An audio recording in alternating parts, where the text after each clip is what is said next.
Folks, thanks for coming along tonight, and thanks to the Zoomers who are on the call. So, as you know, the discussion tonight is elections 2025, and we've got two speakers. Michael Kroger here from Melbourne. Of course, as you know, Michael Kroger is a former president of the Victorian Liberal Party, or the Liberal Party of Victoria, and currently a Sky News contributor on most nights of the week, as far as I can recall.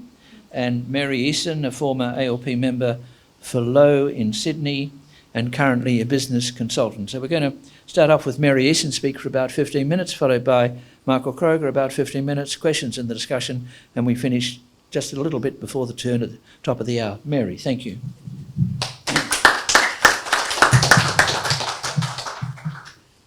Thanks.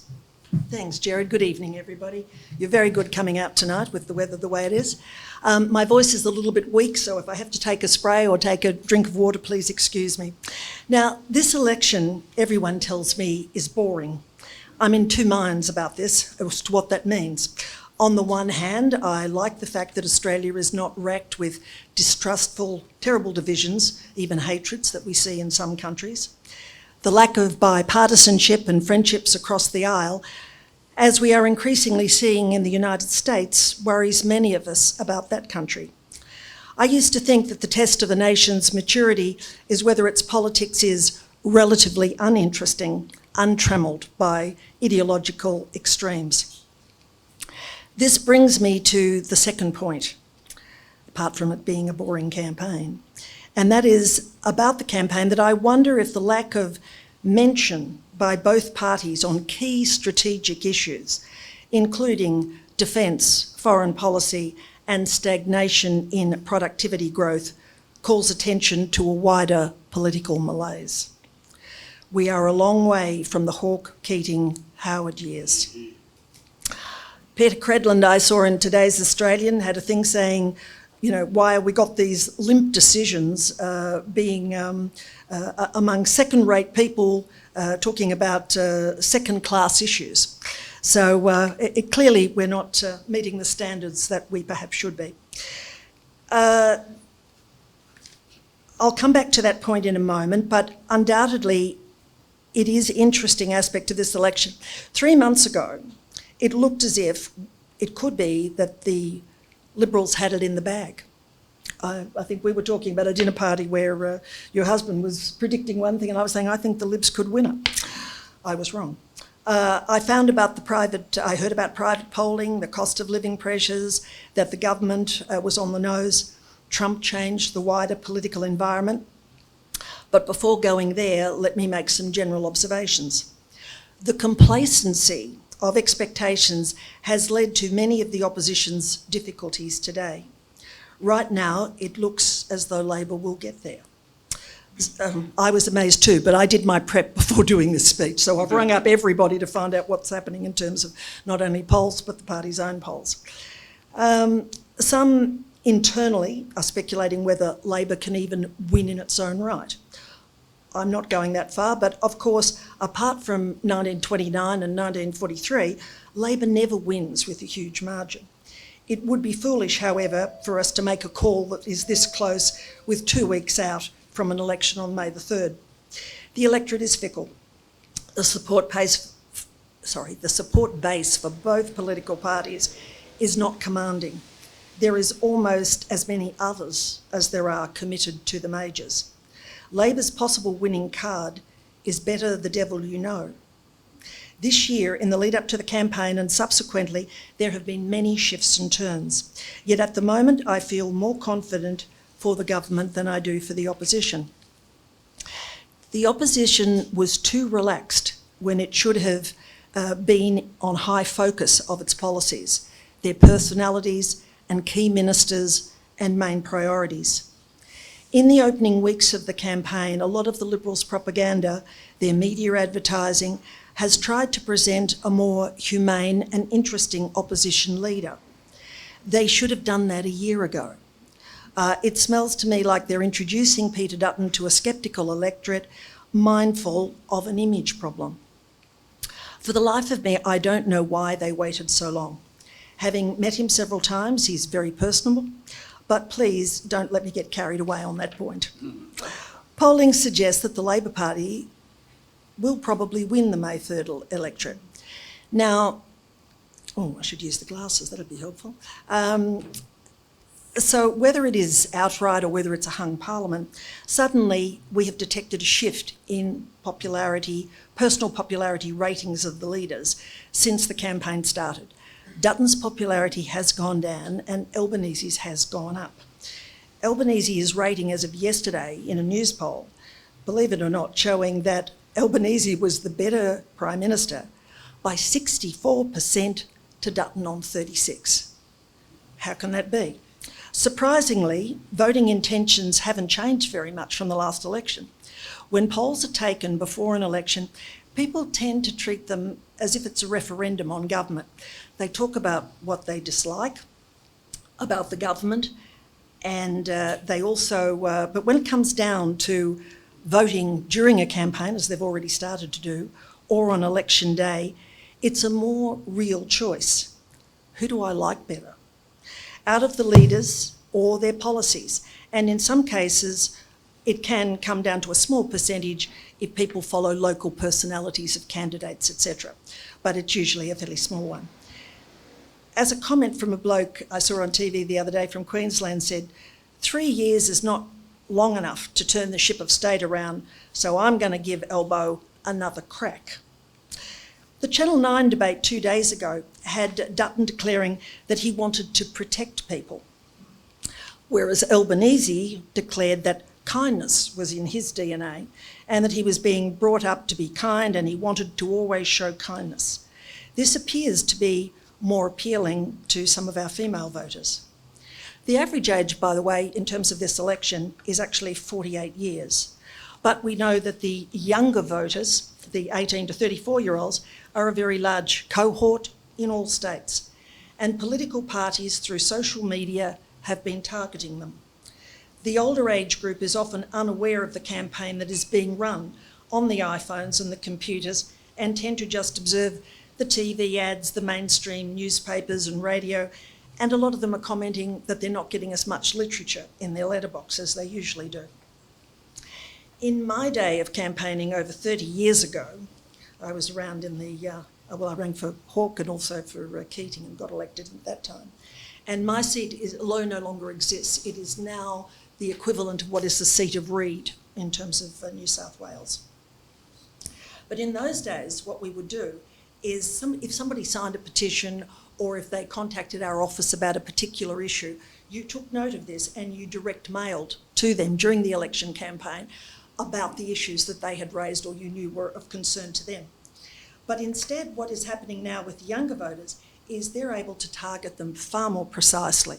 They know where they live, they know what the issues are that they're talking about, and so they tend to have a greater way of accurate targeting. This explains why a number of policy directions of the major parties have been directed to those younger age groups. Certainly, for example, with the government, the free TAFE courses, 20% reduction in HECS debts, 5% deposit for housing, and if you happen to be a parent with young children, bulk billing is not available with you. This idea of these 24-hour medical centres being established is more appealing than waiting in a hospital. I noticed, however, on TV that the local member now in my area of what is Reid is Sally Situ. Now, I saw a TV ad with her the other night announcing one of these for Burwood. And also at the same time, on my computer, I get another ad that tells me from the local mayor that Sally has managed to get this for our electorate, and isn't this wonderful? But the mere fact that they were able to, I'm sure not everybody got this thing about Burwood. In other words, they're able to say what's your IP address, they know what suburb you're in, and so these are the ways that they're getting the information through to the people they believe are going to be prospective voters. Now, 50 years ago, when I was first involved in politics, Labor had a base of about 45% and so did the Liberals, and there were about 10% of people who were swinging voters. We now have a situation where we're lucky for the main parties to have about 30% each, and it's more likely to be 40% of people who are those swinging voters. Now, both political parties now are trying to keep that base, but they are dependent on preferential voting system. Peter Dutton in the debate the other night, that if Labor was going to be a hung parliament, it would be a Labor Greens parliament, government. Now Albanese said no, it won't be. And I suspect he's right, because I've got to tell you, I know of nobody in the Labor Party who wants to do a deal with the Greens. And also I suspect that even if Labor does win if there is a hung parliament, I suspect there'll be so many on the crossbench that they won't have to do a deal with any particular party. I think it'll just be a situation of doing independent deals on legislation. Certainly for the House of Reps. If they're, what else? Oh, I'm sorry. Rather than a permanent agreement with one specific group.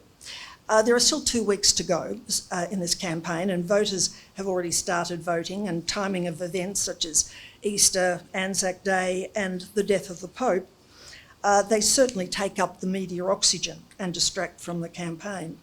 So things can change, and it's dangerous to make predictions. But I believe that Labor will probably be there in the end. And I'm sometimes very surprised about this. As you know, there are 151 seats in the House of Reps. Labor has 77 currently. The Liberals have 53. Minor parties, Greens have 4, Central Alliance 1 and Katter's Party 1. And there are 13 independents made up of Teals and others. It is important to remember that you have to get 56 to win in your own right. So what is it about this campaign that makes it unique?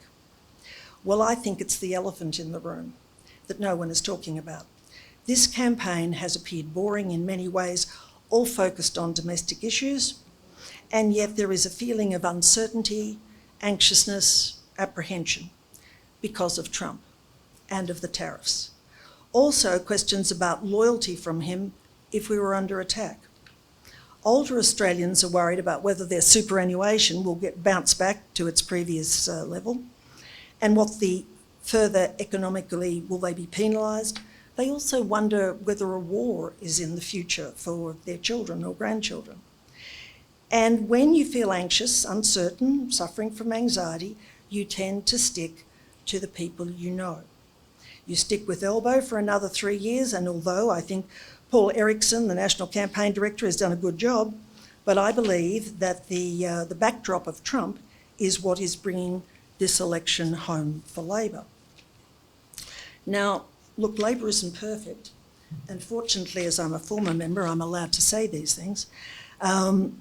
There are things, in my opinion, that they have done wrong. For example, the decision on the Middle East, where Labor has moved away from the bipartisan position. I think that it's regrettable that in our multicultural society, we appear, this is Labor, appears to have alienated both Jews and Muslims. How do you do that? And our handling of this issue is disrupting our social harmony.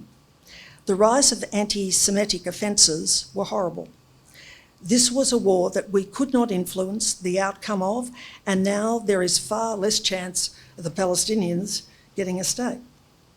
I just think it wasn't brilliant tactics when you have everybody disliking you. Also, I think because we are a multicultural country, the fact that I've had people come up to me, Indians come up to me and say, look, what if we go to war at some stage with Bangladesh?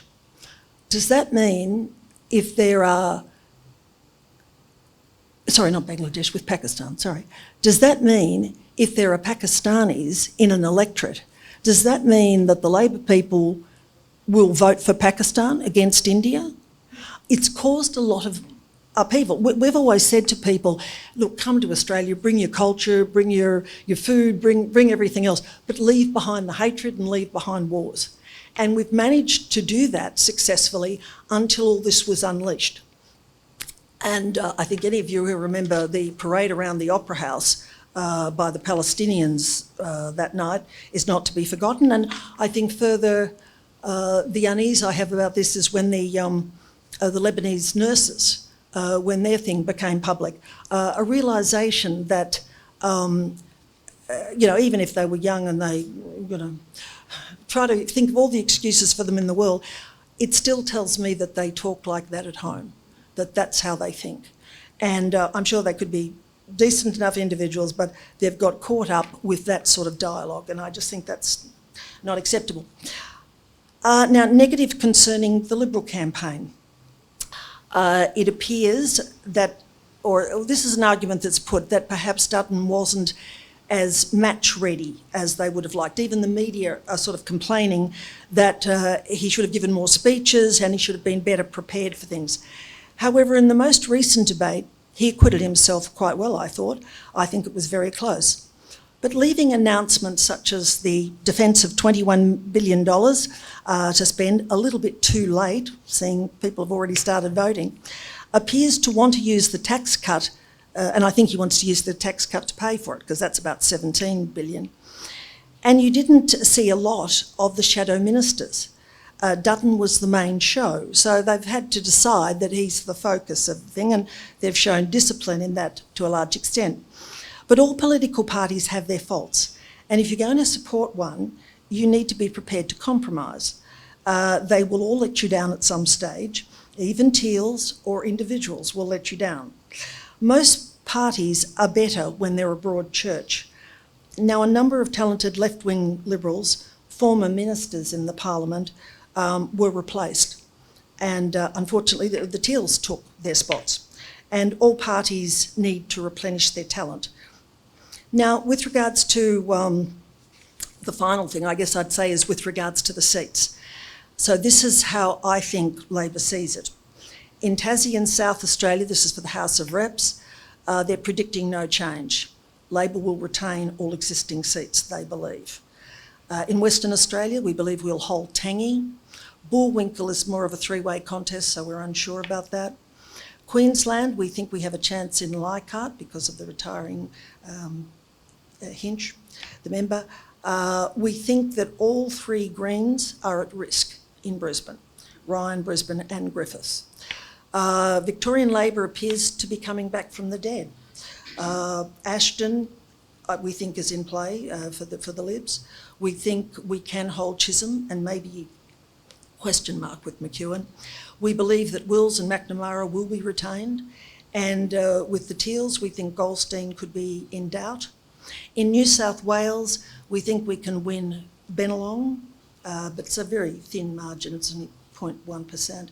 And so that's paper thin, and with Gilmore and Patterson, we're hoping but unsure.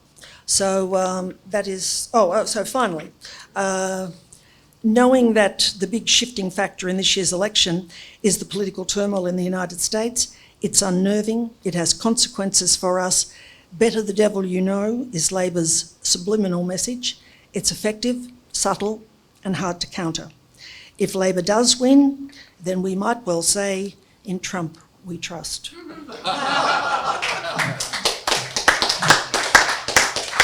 Gerard, thank you very much indeed, and it's a great honour to be here speaking with Mary, who, along with Michael Easson, have carried the flag for reasonable centre-based parties within the ALP for a long time, and I pay tribute to both of you for your long and distinguished service.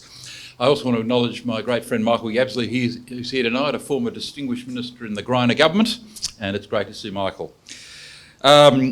Gerard, it's over 30 years since I last addressed the Sydney Institute. I did a Zoom a couple of years ago, but 30 years since I've been in person, which either means my last speech was so good, Gerard and Anne thought that just can never be topped, or the alternative was it was so shocking that Gerard thought, I'm not having him again. But I do want to point out my unbounded admiration for the Institute and Gerard and Anne Henderson.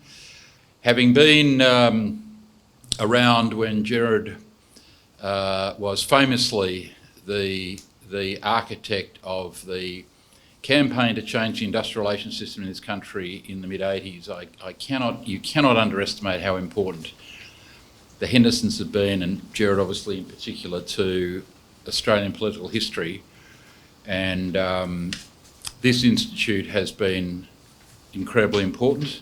No one chronicles Australian political and social history better than the Hendersons.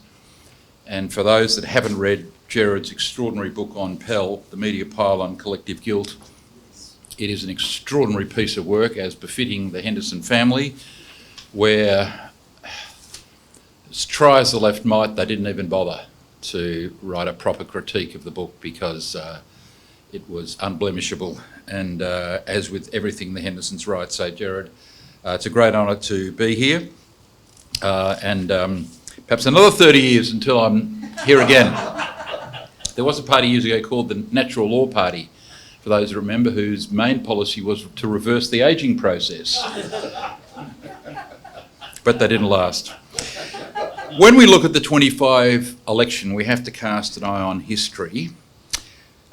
We all know the last time there was a one-term government in this country, because we've all been reading the papers. The reasons for the defeat of the Scullin government are well known. Less well known is that both Ben Chifley and John Curtin were defeated at the 1931 election, came back and both became Labor Prime Ministers in the 1940s.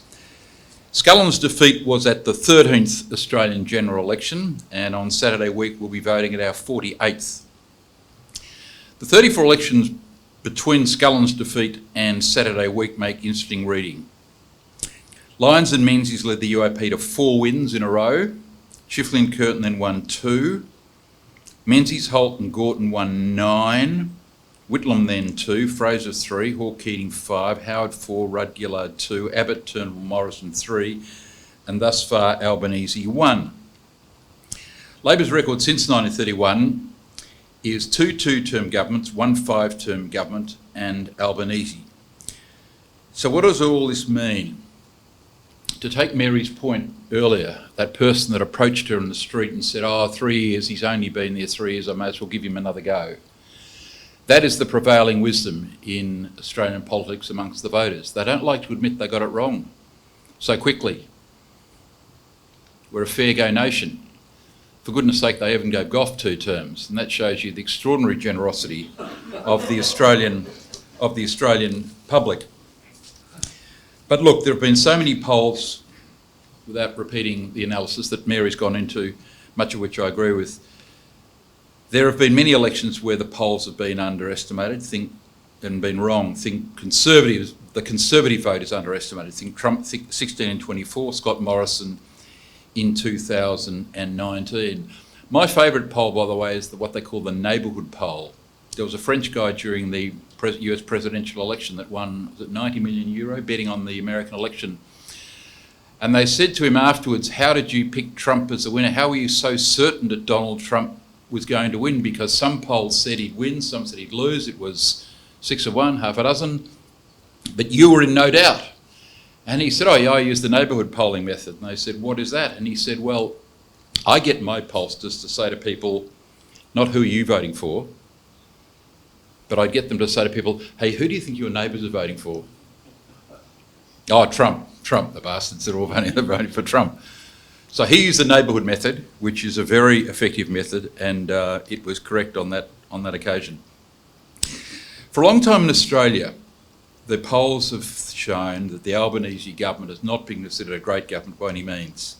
Federal debt has never been higher. They've lost control of immigration. The cost of living has seen a real crisis develop in our suburbs and our towns.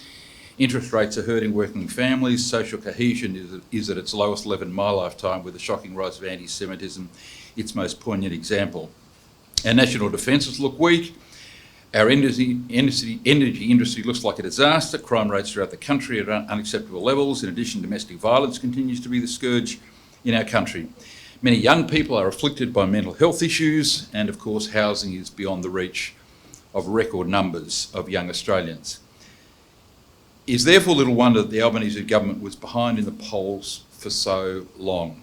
So the question is, what has happened so far that has changed the polling from what looked like a Dutton victory, an assured Dutton victory, majority or minority, to now the polls on this Thursday, 9 days before the election?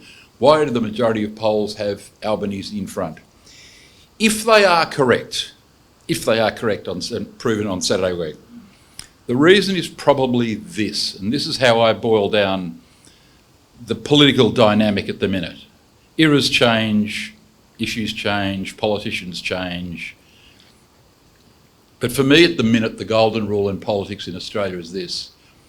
If a federal election is fought more on social issues, care economy issues, then Labor will do better. Because that's their brand equity, dating back to Curtin and Chifley. If the debate in the election is more on economic matters, tax, then the coalition do better because that's their brand equity and has been for 80 years.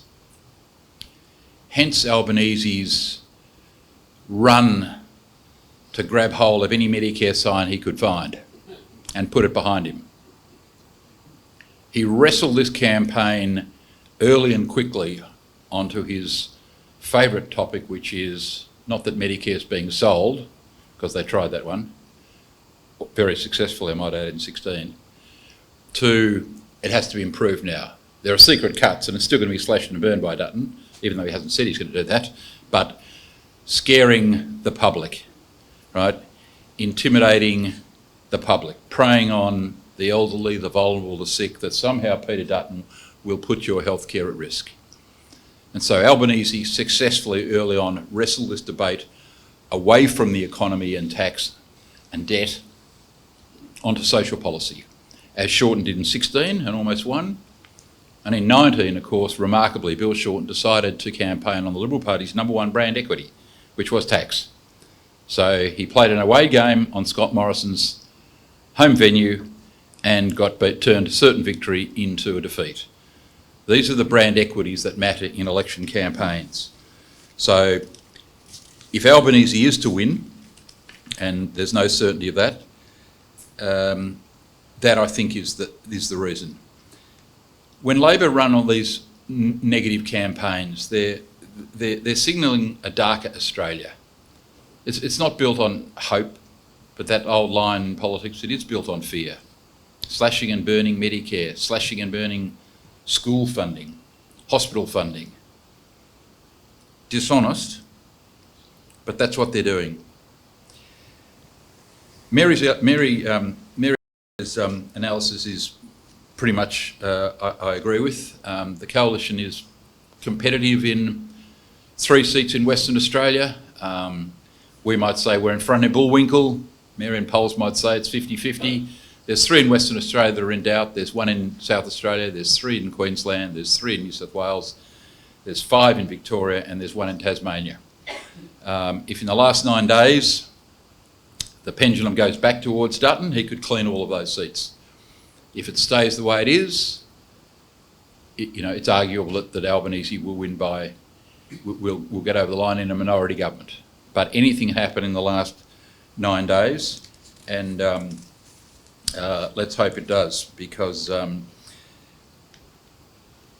I don't think Australians want the next 3 years to be like the last 3. Let me just say a couple of other things to finish, because I don't want to repeat Mary's analysis. I think Peter Dutton has been an incredibly impressive opposition leader. He's had some very successful people behind him. He certainly united the opposition like no other leader in our lifetime. I'm sure Gerard would agree with that. He's had the courage to stand up for nuclear, realistic goals in immigration, a substantial housing policy, a strong alignment with Israel, opposition to anti-Semitism, a vision looking forward to tax reform when the budget ultimately permits. He's had a courage to stand up to those divisive racists who supported the Voice campaign, and I think that's to his internal credit. If he wins on Saturday week, I've got no doubt Dutton will be an extremely successful Prime Minister. There's a lot more to say, obviously, about the Teals and the Greens. The only thing I want to say in finishing is simply this. It defies belief, doesn't it, that Mark Dreyfus, seriously, he's given preferences, number 2 to a Green. And Albanese's given his second preference to a Green, Hannah, someone who he said he didn't know anything about her. Okay. He's given her number 2. For a machine man like Albanese, he spent all his life in the New South Wales Labor Party. He knows who's running against him, for goodness sake. He knows exactly who she is and exactly that he's giving her the preference, because he's done a deal with the Greens on preferences. This Greens candidate, thanks to the Australian newspaper who point all this out, that Greens candidate accused him of complicity in genocide. She said, you are complicit in mass murder. Albert said, I don't worry about that, have my number 2 preference. I must say, maybe I'm heartless, but I can't imagine giving a number 2 preference to someone that said of me, oh, that Kroger fellow, he's complicit in murder. He gave the number 2 preference. I think Albanese's position on the Middle East has been appalling. I think Australia is divided as I've ever seen it. Started with a voice. There's an anger in Australia, in this community. It started with a voice. It was echoed for different reasons at the Opera House, and it's got worse ever since.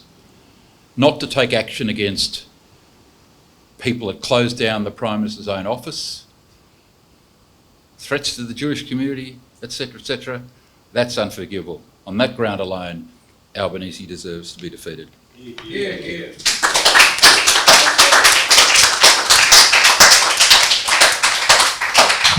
Well, many thanks to both our speakers who've kept to their time and been entertaining and informative, which is not easy to do. So they both come up here. We've got about half an hour questions and discussion. Everyone keep their questions or comment short, and away we go. So I just start off with a general question, and then I'll disappear over this way. I mean, could it be that Australia's moving to the left in a number of issues? Because what we've seen in recent times is any promise to increase expenditure seems to be acceptable, any cuts seem to be unacceptable. Our foreign policy has shifted in the last 3 years without any great opposition. There's been opposition from certain areas, but and generally we seem to be much closer to the Whitlam years than we were to the Howard years or the Hawke-Keating years. So has there been a change, or is this just the Trump effect lashing our shores, which may well go away sometime later? So, quick response from both of you, and then we get to everyone else. Well, I certainly hope the pendulum goes back. I think it's. I think Albanese has run a government where he has let Penny Wong be in charge of foreign affairs, and she has chosen to play it the way she has. Now, I'm sure she had some reasoning behind it, but as I say, at the end of the day, it's ended up by, you've got Muslim voters voting against Labor, and you've also got Jewish people voting against Labor. So you have to say, is it the brightest tactic? I wouldn't have thought so. But as to whether it's gone to the... Well, yes, under this government, we do have a left-wing leader. Having said that, I do honestly believe that Albanese has been appalled by the anti-Semitism. No, listen to what I'm about to say. However, I think his government has been too slow to do anything about it. The suggestion of having an envoy against anti-Semitism, they knew about that 6 months before they did anything. Unforgivable. I think there's I suspect it's not... It just seems to me that there is a process in getting things done in government these days that is not as good as it was 30 years ago when I was there. There's just a lot more restrictions on how you do things. Mary, I'd like to agree with your comments, and Albo. If that was true, he would have accepted one of many invitations he's received to appear on Sharry Markson's show. No, he doesn't have to. He's been with the Jews. He doesn't have to, but anyway. Gerard, I tend to think this. Over the last 60 years, the left have been much more active than the right. The left are running 1,000 campaigns. There's not one part of Western society that isn't under attack or question from one or more left-wing organisations. And now it's a matter of trying to push the tide back, which is very difficult because they are institutionalised and very rigid. The ABC, probably the best example of all. Their defence mechanisms are very strong. They've built a firewall around them to fend off governments that try and talk about balance. Secondly, I'd simply say that in relation to brand equities, the coalition ultimately, perhaps not in this election, but in due course, debt will have to be at the forefront of a campaign. Australian governments can't continue to spend $35 billion a year at a federal level, more than they're earning, well beyond the forward estimates. There's got to be a point at which debt has to matter. That, of course, falls into another Labor trap, which is, your secret cuts. You must have secret cuts if you want to cut debt. The constituency for debt has gone in Australia. People tend to think, I didn't run it up. Everyone seems to be indebted overseas. It'll just be passed on to the next generation. But as long as I'm not affected, it's a bit more debt, doesn't matter. Sooner or later, that will need to be confronted. Okay, it's a question. Thank you for this, your presentation, both Mary and Michael. I think you're right. There's been a march through the institutions, and it's been dominated by the left, and it's been indoctrinated to our children in our universities and schools, such that 1 in 4 would not defend Australia in a war, so the latest surveys say. Michael, taking your last point, that a coalition, notwithstanding Albanese has denied it, we know will come about if there's a minority government. What do you and Mary see as the worst outcome of a Green ALP government? Mary thinks it won't happen. Over her dead body. It depends how the numbers fall. He's got to get supply and confidence somehow. If he ends up with 70 seats, 68, he's in trouble. He'll need the Greens. If he ends up with 72 to 74, he probably doesn't. If he could get away with not having the Greens, he'd prefer not to have them for obvious reasons, but he may well need them. The answer is it'll just be, if it happens, it'll be a cascading increase in anti-Americanism, move towards republicanism. At a foreign policy level, it'll be a more Whitlamite foreign policy. At a tax level, well, obviously capital gains tax discount will go from 25 to 50 or 60, whatever. Negative gearing will be limited to 2 or 3 houses, whatever. Tony Burke will run rampant again with more industrial relations changes. It'll just be continued decline in how in this country ultimately GDP will decline. We'll have more people from Gaza, obviously, because we're a very compassionate country. We don't need all those security checks. It's just unnecessary. Look, I think the Greens have become too extreme, and as a result, I think they just have no credibility. And politics also has a side of a jungle about it, and I just think you'll find that the Greens have got themselves into a position that Labor's not going to give them a hand. It's just not going to happen.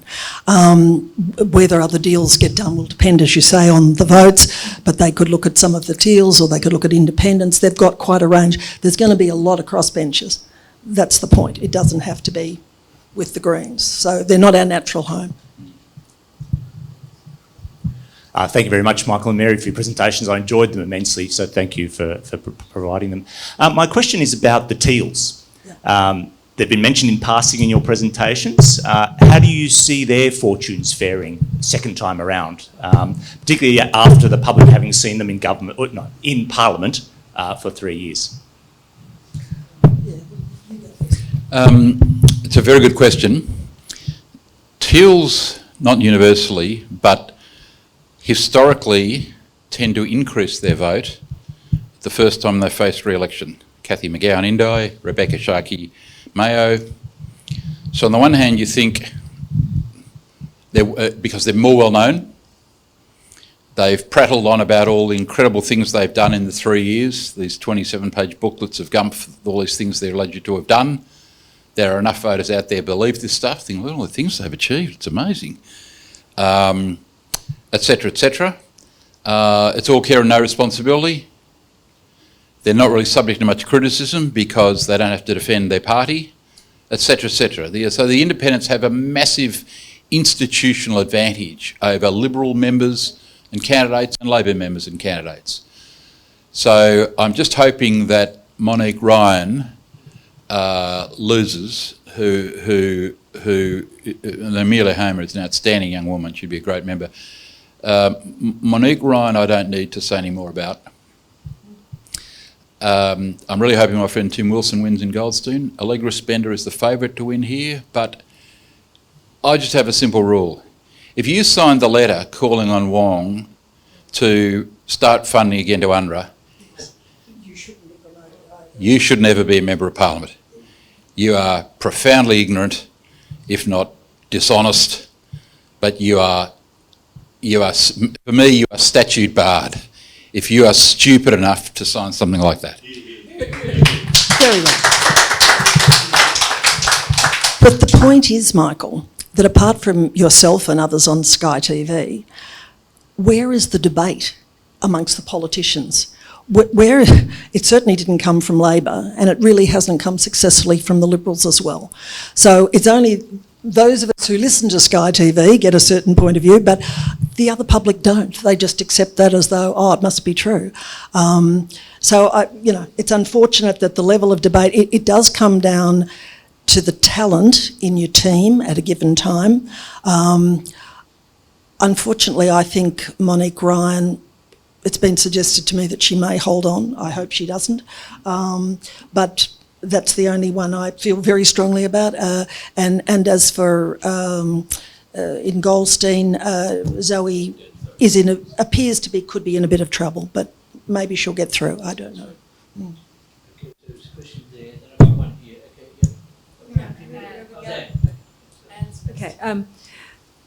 The campaign's been a disaster for the Liberals in the sense that I think Peter Dutton lacks personality. It's okay to be up. I think he's quite well schooled in his policy and what he wants to do. The campaign has allowed it to dribble out rather than the 5-second grabs that cut through. They haven't organised that. But after all of that, why is it still looking like it's close? When you assess, Mary, those seats that Labor will win or hold, it's still borderline slim. I mean, with the polls the way they are, I'd expect Labor to be winning with a 20-seat majority. So what's holding it back? Well, it could be that it does win with that majority. I mean, that's what I'm not prepared to say it here tonight, but that's what they're telling me. They think they can win in their own right. I doubt it, and I'm just too sceptical because we've had too many polls that, you just can't be sure of. So I'm not saying that. But do I think do I think things are coming back towards Labor? Yes, I do. Can I identify why I think that should be happening? And I only come back to what has happened since November of last year to change this, and it's Trump. That's the only thing. And is it talked about? No. So I think it's this underlying thing of people feeling anxious and insecure, and therefore, oh, well, we'll stick with him. We're not sure about the other bloke either. They're just... part of the reason of it being boring, dare we say, is that both candidates, and we've made it a presidential campaign, it's all, if you're a Liberal, all you hear is Dutton. If it's Labor, all you really hear is Albanese. So you've made it between those two leaders, and neither of them are what you would say, at this stage, exciting personalities. They're not like past leaders. So it then comes down to, well, who do you like better? I mean, I know it's not what you'd like to believe. You'd like to believe that every election the right thing happens, etc. But I just think in this environment, I suspect that this is what is happening, even though we don't see it. It's only that we're reading in the polls. We don't sort of see it. I don't know about whether you see it with the people you mix with, but I don't see this great move to Labor, and yet it appears as though it's coming back. Yeah, just quickly. Look, he's a first-term Prime Minister, as I said, and people want to give a first-term Prime Minister the benefit of the doubt, as they did in 1974. I don't think people think Albert was particularly good. He was behind for a long time in the polls. There's all those issues that I've mentioned that people acknowledge are problems. It's just that he grabbed that Medicare sign. By the way, I've said on Sky a few times how outrageous it is that Albanese appears in front of the Medicare sign. which is a trademark of the Commonwealth Government. Isn't the Medicare sign owned by the Commonwealth Government? So I said last night, why hasn't the head of Medicare rung the National Secretary of the ALP and said, can you stop misusing our trademark because you have no permission to use it for Labor Party campaigning purposes, which I thought was a reasonable point to make. However, the good news is there's no problem. The head of Medicare has come out today in the newspapers saying there's no problem. People who want to use the Medicare sign for legitimate purposes and promote health, blah, blah, blah, it's not a problem. Right. Okay, I've got a question here from one of our Zoomers, an economist, Dimitri Bernstein. He's talking about what Michael spoke about, the Labor strength against the coalition strength, and he's talking about the coalition strength. Why have not the coalition tried to fight on economics rather than replicate Labor policies and propose their own economic ones? Well, because in a cost of living crisis, it's very difficult to take away benefits from people who are struggling. I mean, at the centre of this election is this. People cannot afford to put food on the table by lunchtime. There are many families in this country who get up at 8 or 9 o'clock thinking, where am I going to get money to buy food for the kids? Or pay the school fees? Or buy them new clothes? That is a powerful theme right through the whole of the country. So Labor at a political level, to be honest, are exceptionally good at lying about these secret cuts, these $600 billion. I mean, it makes you sometimes think. It makes you think sometimes that you need truth in advertising laws for election campaigns, but that infringes free speech. But the reason is because the climate is not conducive to significant budget cuts, because the social fabric of the nation is extremely delicate. That's very true. Can I say I've been polled 3 times in this election, twice on the telephone and one on the phone asking me to put in answers like text number 1, 2 or 3. And this question was there, this was only yesterday, which of the following issues is most important to you in deciding how you will vote at the next federal election? Cost of living, inflation, cost of housing, interest rates, the economy, jobs, healthcare and aged care, education, environment, climate change, or immigration. I'm not casting my vote on any of those issues. And I suspect, I don't know for sure, but I suspect it was probably a Liberal pollster. But it's just that we're being told what the issues are. And the truth is you can have views about foreign policy, about defence, about all different sorts of things, and no one is really, well, even though the Libs, I acknowledge, have done something with defence, but, after polling has started, it's timing is the issue. Look, the point is that if all those seats that we talked about earlier are in play and swing back to Peter Dutton, he can easily get to 70 seats and with some independents get to 76. He can form government. If you read the 52-48 poll and you believe that's true, then Labor will be re-elected. But there's a lot of people around that think that Conservatives don't like telling pollsters who they're voting for. It's the same old, the shy Trump voter effect. I well remember the 19 campaign, whatever TV station I was on the night of the 19 election, we all turned up. I was sitting at the table with Stephen Conroy and a couple of others, and before we went on air, people were saying, how many short and win by? 6, 8, 4, whatever. No one on our panel, off camera, thought Morrison had a hope. It was completely over. And that was at 6 o'clock on election night. So you never know. There's a shy Conservative voter effect throughout the Western world, and it's been seen time and time again, and 19 is the best example. So if Labor think they're over the line, which I'm sure they don't because they're smart enough to know that that's a mistake they've made before, they may find another thing coming. Michael, my question's to you, really. We know what Mary thinks about President Trump. We're about to find out what the Canadians think of President Trump. I think their election's on the 28th of April. It looks, at the moment, like the Liberal incumbent government might be saved by what's happened there. What role do you think President Trump has played in the way things have perceptively shifted. I agree with Mary. It's played a negative role as far as the opposition's concerned, for all sorts of reasons. Even though Dutton's never met him, Rudd's got no access. We know all those arguments. But it's played a negative role for the coalition because Trump is seen as a conservative, apparently, and we are centre-right. So we're more closely aligned with the Republicans than the Democrats, and that's probably the main reason. I know it's been a negative here, and a lot of the things he's done have impacted people's thinking here. For example, what he's doing on the Ukraine is appalling. It is utterly appalling. I mean, what is this guy thinking? This is not a make it up as you go along type of job. He's got it. This is not on the job learning. But what a performance. I mean, I think that guy Zelensky is an absolute hero. This guy who's got no weapons, a small country, invaded by a superpower, he's kept up this fight for 3 years. He's scrounged whatever he could from those very generous, those powerful European nations who are there right behind you, the French, you can always rely on the French. This guy Zelensky, to me, is one of the heroes of our generation. To see Trump belittle him in the White House and then again today, I think that's shameful. I think it's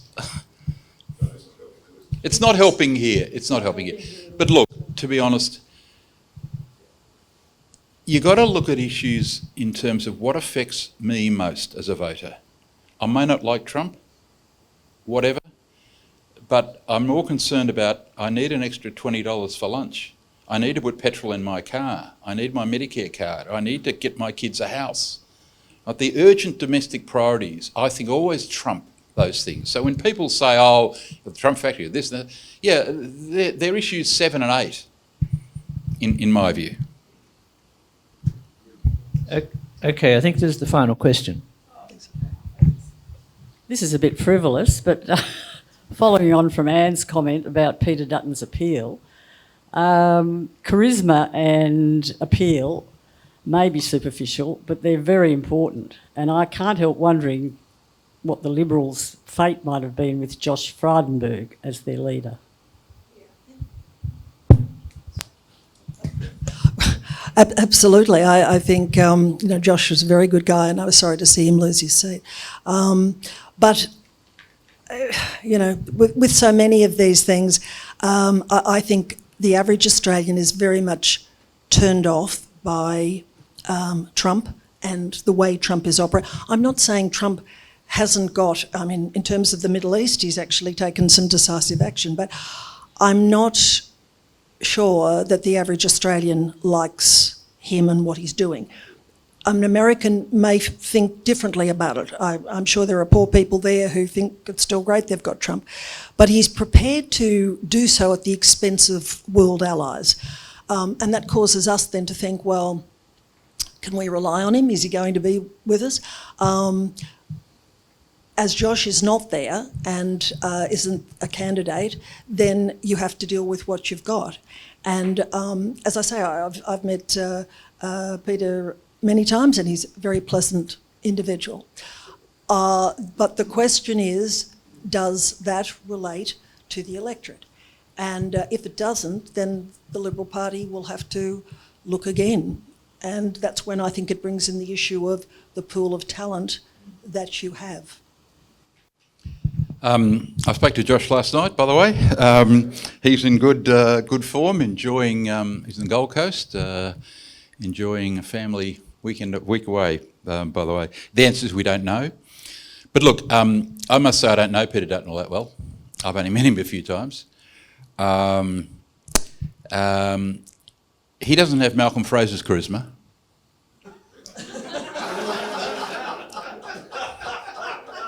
And Malcolm won 3 elections.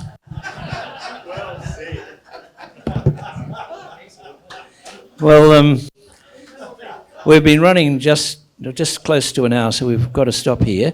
But I'm just going to be very brief and say a great performance to both of you tonight. It's good to have two people, one vaguely on the Labor side, one vaguely on the Coalition side, or perhaps who were honest enough to sort of break across the party lines and give quite independent comments. And on reflecting, it's really a pity that people of the calibre of Mary Easson and Michael Kroger didn't get into federal politics, in your case for longer, and for your case not at all. Because what you showed tonight is substantial political skills, and we'd love to have you back. But for tonight, well done and thank you.